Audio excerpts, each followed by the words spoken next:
Well, with our discussion so far around what we see as a possible solution to some of the challenges and limitations of copyright, namely the Creative Commons approach, questions then arise: what is it that we want to do around making content available, and what exactly does it mean to have something that's openly licensed or openly available?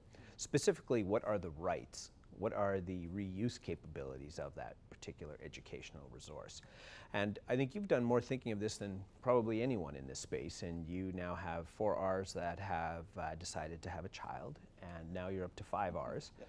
What are those 5R's, and how do you think that'll help educators think about their licensing intentions with their own curriculum?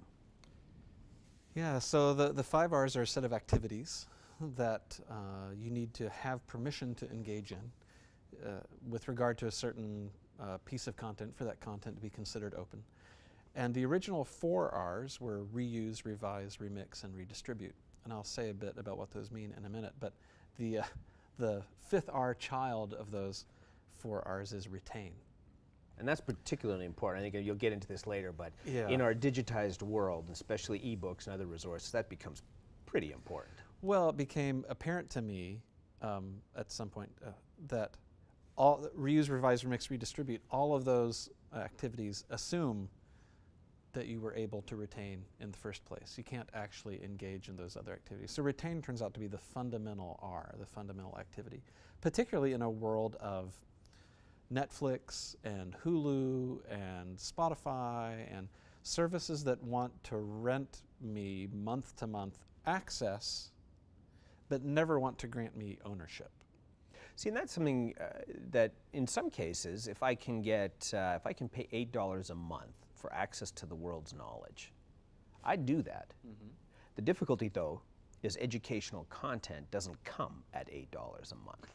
So I'll give you an illustration of students that, say, purchase a textbook. Mm-hmm. And textbooks, as everyone knows, I mean, they're rapidly outpace most increases in expenditures, with probably the exception of academic journals increasing more rapidly. Yeah.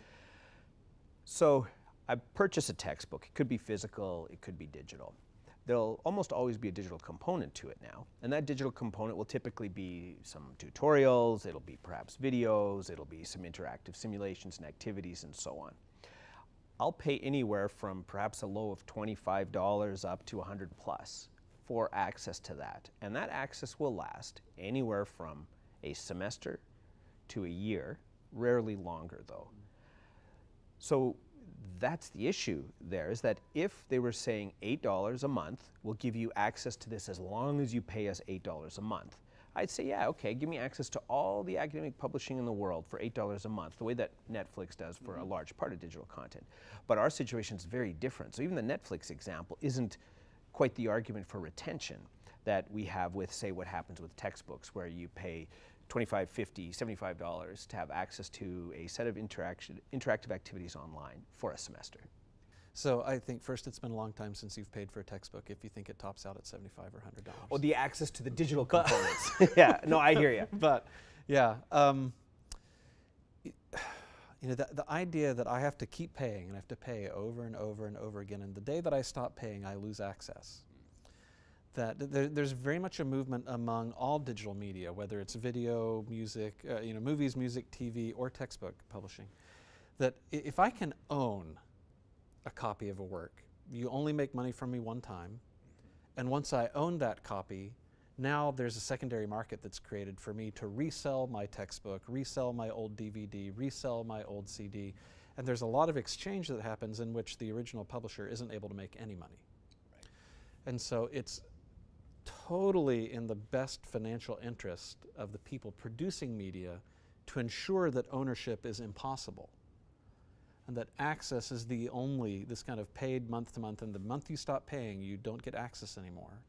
It's very much in their interest to move us all toward that kind of model. Now, when I can get access to however many millions of songs there are in Spotify for $8 a month, that's a really exciting prospect as well. I'm not saying that there aren't any benefits to it at all, but I think we're missing this slow move away from ownership of private property toward ongoing fee-based access to resources that I find to be really problematic. It puts us in, it puts you almost in, I'm a big fan of Wikipedia, but here's one place where I think Wikipedia has a kind of important lesson to teach us. Is that if I only have access to a resource, I can't make my own copy. Then anytime I want to change that resource, revise it, adapt it, remix it with something else, I can only do it to that canonical copy. And now that changes the copy that you were using as well, right? The way that when you edit a Wikipedia page, it changes that page for everyone. The model with open educational resources wants to be, I download my own copy, I make whatever changes I need to make for the benefit of my students, because my students are going to be quirky in ways that are really different from yours, and the changes that will benefit my students will probably actually actively harm your students in many cases. And so if I can't make my own copy that I can keep, that I can control, that I can revise, nobody can change it out from under me, and nobody else has to suffer through the improvements that I make to it, that whole model kind of falls apart. Yeah, I mean, first of all, I think it's important to emphasize that that my students aren't quirky. They're probably better than your students, but don't take that the wrong way. The difficulty I think that arises with that is you cannot participate in the OER space if you cannot own. And so in some ways, essentially, the shift of the conversation has come from copyright to actually ownership, which is an entirely different battle that faculty face around content and content reuse.